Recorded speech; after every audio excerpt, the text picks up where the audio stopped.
ఏదో పెద్దగానే జరగబోతుంది. మనెవరికీ తెలియట్లేదులే గానీ సంథింగ్ ఫిషీగానే ఉంది. ఎందుకు పాకిస్తాన్ గుజరాత్ బోర్డర్ చుట్టూ వాళ్ళ ఆర్మీని మొత్తం డిప్లాయ్ చేస్తుంది? ఎందుకు ఇప్పటి వరకు సైలెంట్‌గా ఉన్న ఇండియన్ ఆర్మీ వచ్చేసి మేము పాకిస్తానీ ఫైర్ జెట్స్ పేల్చేసామని ఇప్పుడు చెప్తున్నారు. అండ్ అదే కాకోకోకుండా పాకిస్తాన్‌ని వరల్డ్ మ్యాప్‌లోనే ఉంచుకోకుండా చేస్తామని డెడ్లీ వార్నింగ్ ఎందుకు నిన్నిచ్చారు? మొన్న మన క్రికెటర్స్‌తో చేసిన స్లెడ్జింగే అని అనుకుంటే మాత్రం ఇది తప్పనే అవుతది. అండ్ రాజ్‌నాథ్ సింగ్ గారు కరాచీ మీద కూడా బాంబులేసి పేల్చేస్తామని పాకిస్తాన్‌ని ఎందుకు భయపెడుతున్నారు? అసలు ఏం జరగనుంది? ఇదంతా పక్కన పెట్టేస్తే పాకిస్తాన్ టర్కీ నుంచి హెవీగా మెటల్స్ అండ్ వెపన్స్ అనేది డిప్లాయ్ చేసుకుంటుంది. ఇదంతా కూడా యుద్ధానికి సంకేతమేనా? అండ్ మన ఇండియన్ ఆర్మీ కూడా రెడీగా ఉంది. నిన్న పెట్టిన ప్రెస్ మీట్‌తో ఇండియన్ ఆర్మీ ఎంత దృఢంగా ఉందని కూడా చూపిస్తుంది. ఇప్పుడు మన ఫైటర్ జెట్స్‌తో పాటు సబ్‌మెరైన్స్‌లో ఉన్న నేవీని ఇప్పటి వరకు యూజ్ చేయలేదు. ఇఫ్ యూజ్ చేయాల్సి వస్తే సబ్‌మెరైన్స్ నుంచే కరాచీ మీద బాంబులేయటానికి అవకాశం ఉంది. ఇదంతా పాకిస్తాన్ కావాలనే కోరుకుంటుందా? ఇఫ్ ఇదే జరిగితే పాకిస్తాన్ ఎనకాల ఎవరు ఉన్నారు? యూఎస్ఏనా? టర్కీనా? ఇదంతా చూడాలంటే అండ్ తెలుసుకోవాలన్నా కూడా మన వీడియోని మీరు చివరి వరకు చూడాల్సిందే. అలా వెళ్ళిపోకోకుండా మీరు లైక్ చేస్తే చాలా మందికి ఈ వీడియో చూపించడానికి హెల్ప్ అవుతది. అండ్ కింద హైప్ ఆప్షన్ నొక్కితే ఈ వీడియో కూడా చాలా మందికి షేర్ లిస్ట్‌లో ఫస్ట్‌లో వెళ్తుంది. మీరు చేస్తారని కోరుకుంటూ వీడియోలోకి వెళ్ళిపోదాం. పాకిస్తాన్‌కి అర్థం గాని విషయం ఏంటంటే, వాళ్ళ పీపుల్‌కి తినటానికి సరిగ్గా ఫుడ్ లేదు. వాళ్ళ ఎకానమీ కరెక్ట్‌గా లేదు. ఈ విషయంలో యుద్ధం చేస్తే మాత్రం లాస్ మనకంటే వాళ్ళకి 10 టైమ్స్ ఎక్కువుంటది. అయినా కూడా మీరు యుద్ధం ఎందుకు చేస్తారు అని అడిగితే మాత్రం ఆ క్వెషన్ వాళ్ళ పొలిటీషియన్స్ చేతిలో లేదు. వాళ్ళ పీపుల్ చేతిలో లేదు. వాళ్ళ ఆర్మీ చేతిలో ఉంది ఇదంతా. యెస్. మీరు వింటుందంతా కరెక్టే. వాళ్ళ ఆర్మీ ప్లాన్ చేసి, స్లెడ్జింగ్ చేసి మరీ యుద్ధం కోరుకుంటుంది. ఎందుకంటున్నారా? ఫండ్స్ కోసం అండ్ సాలరీస్ కోసం. ఇఫ్ యుద్ధమే జరగకపోతే వాళ్ళనెవరు దేకరు. ఎందుకంటే వాళ్ళ కంట్రీలో ఉన్న సిట్యుయేషన్ అలాంటిది.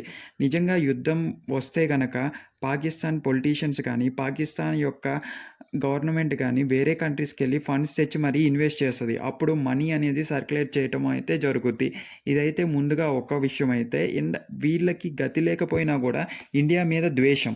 ఇది రెండో విషయం యుద్ధానికి సంకేతం.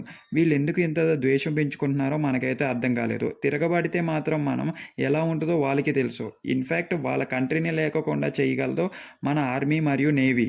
ఇలాంటి సమయంలో మళ్ళీ వాళ్ళు యుద్ధం కోరుకుంటున్నారంటే వాళ్ళకి కావాల్సింది వాళ్ళకి ఇచ్చేయటం కూడా ధర్మమే కదా! మనందరికీ ఓపెన్‌గా తెలిసిందేంటంటే యూఎస్ఏ వాళ్ళకి డెఫినెట్‌గా సపోర్ట్ చేస్తదని. ఎందుకంటే క్రిప్టో కరెన్సీ వాళ్ళ కంట్రీ నుంచి కూడా అవుతుంది. బట్ మన కంట్రీ యాక్సెప్ట్ చేయలేదు కాబట్టి. ఇఫ్ అదే నిజమైతే వాళ్ళ ఫైటర్ జెట్‌లు ఆల్మోస్ట్‌గా అటు ఎళ్తూనే ఉంటాయి. బట్ మనకేమన్నా తక్కువుందా? మనం కూడా రష్యా నుంచి అన్నీ ఇంపోర్ట్ చేసుకునే ఉన్నాము.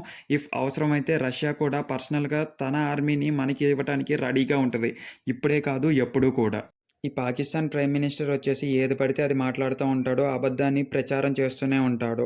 వాళ్ళ కంట్రీలోనేమో 5 ఎయిర్ క్రాఫ్ట్‌లు కూల్చేసాము అంటాడు. అండ్ మీడియా ముందులేమో 6 ఎయిర్ క్రాఫ్ట్‌లు కూల్చేసాము అంటాడు. అదీ కాకోకుండా యూఎస్ఏకెళ్ళి మేము 7 ఎయిర్ క్రాఫ్ట్‌లను కూల్చేసాము అంటాడు. ఇదంతా నమ్మినా కూడా డొనాల్డ్ ట్రంప్ ఎవరైతే హయ్యర్ పొజిషన్‌లో ఉన్నారో కూడా వాళ్ళు కూడా ఈ అబద్ధాన్ని నిజం చేయాలని చూస్తూ ఉంటారు. ఇంకేముంది 5 ఎయిర్ క్రాఫ్ట్‌లు పోయినాయి, 7 ఎయిర్ క్రాఫ్ట్‌లు పోయింది. ఇండియా చాలానే నష్టపోతుంది ఈ యుద్ధం వల్ల అంటాడు. లేకపోతేనేమో రష్యాకి, యుక్రెయిన్‌కి కారణం యుద్ధం ఇండియానే అంటుంది. ఆ క్రూడ్ ఆయిల్ కొనటం వల్లే రష్యా యుద్ధం చేస్తుంది అంటుంది. ఇప్పుడు క్రూడ్ ఆయిల్ కొంటే మనం ఎళ్లి వాళ్ళని యుద్ధం చేయమని అంటామా? ఇఫ్ క్రూడ్ ఆయిల్ లేకపోతే మన కంట్రీ ఎకానమీ పరిస్థితి ఏమవుతది? మన కంట్రీ గురించి ఎప్పుడు మనం ఆలోచిస్తున్నాం. యూఎస్ఏ ఇదంతా చేయటానికి వాళ్ళ డాలర్ వీక్ అవుతది అండ్ మన రూపీ స్ట్రెంథెన్ అవుతది అని. అది కాకుండా పాకిస్తాన్‌కి, యూఎస్ఏకి ఉన్న రిలేషన్‌షిప్. రాజ్‌నాథ్ సింగ్ గారు మొన్న ఓపెన్‌గా చెప్పారు. గుజరాత్ స్టేట్ చుట్టూ కూడా ఆర్మీని డిప్లాయ్ చేస్తుంది పాకిస్తాన్. ఇది యుద్ధానికి ఖచ్చితంగా సంకేతమే. ఇఫ్ పాకిస్తాన్ గనక యుద్ధం స్టార్ట్ చేస్తే ఆల్మోస్ట్ మన ఎయిర్ ఫోర్స్ కానీ, ఆర్మీ కానీ అండ్ నేవీ కానీ డైరెక్ట్‌గా పాకిస్తాన్ మీద అటాక్ చేస్తది. అటు ఇమ్మీడియేట్ కౌంటర్‌గా మన ఆర్మీ కూడా స్లెడ్జింగ్ చేయటం స్టార్ట్ చేసింది. ఇఫ్ పాకిస్తాన్ యుద్ధమే గనక కావాలనుకుని స్టార్ట్ చేస్తే ఈసారి వరల్డ్ మ్యాప్‌లోనే లేకోకుండా చేస్తాము అని. బట్ మనం ఫస్ట్‌లో అనుకున్నట్టే పాకిస్తాన్ దగ్గర అంత మనీ లేదు. అండ్ అంత అఫోర్డ్ చేసే జెట్స్ కానీ, లేకపోతే వాళ్ళ దగ్గర ఆ ఎక్విప్‌మెంట్ కూడా లేదు. ఎందుకంటే మొన్న యుద్ధంలో మన ఎయిర్ బేసిన్స్ కానీ, లేకపోతే వాళ్ళ న్యూక్లియర్ వెపన్స్‌ని కూడా దెబ్బతీసాము. అండ్ హ్యూజ్ లాసెస్‌లో అయితే ఉంది. ఒక యుద్ధం అయితే ఎవరికైనా లాసెస్‌నే మిగిల్చుద్ది. అది మన ఇండియాకి కానీ, లేకపోతే పాకిస్తాన్‌కి గానీ. బట్ మనం ఒకసారి యుక్రెయిన్ మరియు రష్యాల యుద్ధం చూస్తే అది ఎప్పటినుంచో సాగుతూనే ఉంది. బట్ వాళ్ళు లాసెస్‌ని కవర్ చేసుకున్నారంటే వాళ్ళకి క్రూడ్ ఆయిల్ మరియు మనీ కూడా ఎక్కువే ఉంది. అది కాకోకుండా మన ఇండియాలో కంట్రీ పాపులేషన్ ఎక్కువ కాబట్టి యుద్ధం జరిగినప్పుడు ప్రజలకి మరియు ఆర్మీకి సేఫ్‌గా ఉండాలని కోరుకుంటూనే యుద్ధం చేస్తూ ఉంటాను. సో, మనం ఒక్కసారి చూస్తే ఆపరేషన్ సింధూర్ అప్పుడు మన వాళ్ళని అటాక్ చేసినప్పుడు మనం కూడా ఆపోజిట్ కౌంటర్‌గా అటాక్ చేసాం.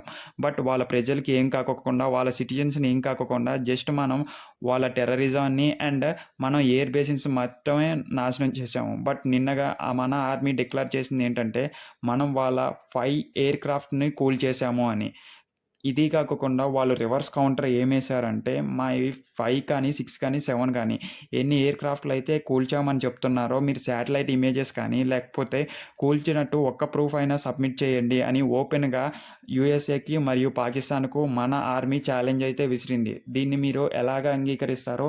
ఐదర్ మన వాళ్ళు చేసింది కరెక్టే అంటారా? కరెక్ట్ అనుకుంటే కామెంట్ రూపంలో ఎంతవరకు కరెక్ట్ అనేది మీరు కామెంట్స్ చేసేసి సబ్స్క్రైబ్ చేసుకోవటం మాత్రం మర్చిపోవద్దు. మన టెలిగ్రామ్ మరియు వాట్సాప్ కమ్యూనిటీలో కూడా జాయిన్ అయిపోండి. ఇఫ్ నిజంగా యుద్ధం వస్తదే అంటారా? యూఎస్ఏలో కూడా కొన్ని ఆర్టికల్స్ అయితే రన్ అవుతున్నాయి. 2026 లోపు ఇండియా వర్సెస్ పాకిస్తాన్‌కి ఒక పెద్ద యుద్ధమే రాబోతుంది అని. ఇదంతా యుద్ధానికి సంకేతం అయితే ఈసారి నరేంద్ర మోడీ గారు కేవలం ఊరుకోరు అని మన ఇండియన్ ఆర్మీ కూడా చెప్తుంది. మాకు నేవీకి, ఇండియన్ ఆర్మీకి, ఎయిర్ ఫోర్స్‌కి ఫ్రీ హ్యాండ్ అయితే ఉంది. పోయినసారిలాగా మాకైతే ఇమ్మీడియేట్ ఆర్డర్స్ వచ్చినా కూడా మేమైతే వినే పరిస్థితే లేదు. ఇంతకు ముందల కూడా పాకిస్తాన్‌తో యుద్ధం జరుగుతున్నప్పుడు ఏదైతే ఆపరేషన్ సింధూర్ 1లో ఉన్నప్పుడు పాకిస్తాన్ గవర్నమెంట్ నుంచి మనకి కాల్ వచ్చి యుద్ధం ఆపేయండి అన్నప్పుడు మాత్రమే మనం యుద్ధాన్ని ఆపేసాము. అదర్‌వైజ్ ఆ రోజే సగం ఆఫ్ ద పాకిస్తాన్‌ని మనం లేపేయాల్సి వచ్చిద్ది. ఏదైతే టెర్రరిజం పాయింట్ ఆఫ్ వ్యూలో వాళ్ళ సివిలైజేషన్‌ని, వాళ్ళ ప్రజల్ని మనం ఏమీ అనలేదు కాబట్టి వాళ్ళు ఇంతలాగా ఇంకా తెగిస్తున్నారు. ఇది ఎప్పుడైతే పాకిస్తాన్ పీపుల్ వాళ్ళ ఆర్మీ ఆడుతున్న ఆట అని డిక్లేర్ చేస్తారో అప్పుడైతే ఈ యుద్ధాలన్నీ ఆగిపోతాయి. ఎప్పుడైతే చేతిలో ఉండి వాళ్ళు యుద్ధాలు సాగిస్తూనే ఉంటారో మనం కూడా తగ్గకోకుండా ఎప్పుడూ పోరుకి సిద్ధంగానే ఉంటాము. బట్ ఇది వాళ్ళు చేస్తున్నారా? లేకపోతే మన ఇండియన్ కంట్రీలో నుంచి ఎవరైనా ఇలాగా చెయ్యాలని వాళ్ళకేమన్నా ఆర్డర్స్ లేకపోతే మన ఇన్ఫర్మేషన్ బైపాస్ చేస్తున్నా అనేది ముందు మన గవర్నమెంట్ డిక్లేర్ చేసి కనిపెట్టాలని నేను కోరుకుంటున్నాను. మీరేమంటారో కూడా కింద కామెంట్స్ రూపంలో చెప్పండి. ఇలా జరగటం అందరికీ మంచిదే అంటారా? ఈ వీడియోని ముగించే ముందర నేను ఒక్క మాట అయితే చెప్పదలుచుకొనున్నాను.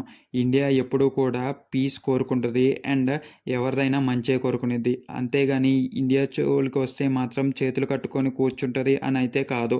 వాళ్ళు యుద్ధం మొదలెస్తే మనం ఖచ్చితంగా యుద్ధాన్నయితే ముగిస్తాము. అండ్ వాళ్ళనే కాదు ఎవరైనా కూడా మిడిల్ ఈస్ట్ నుంచి వస్తే మన ఇండియా అయితే బుద్ధి చెప్పడానికి ఎప్పుడూ సిద్ధంగానే ఉంటది అని తెలియజేస్తూ ఈ వీడియో అయితే ముగిస్తున్నాను. Thanks for watching and subscribe to my can talks.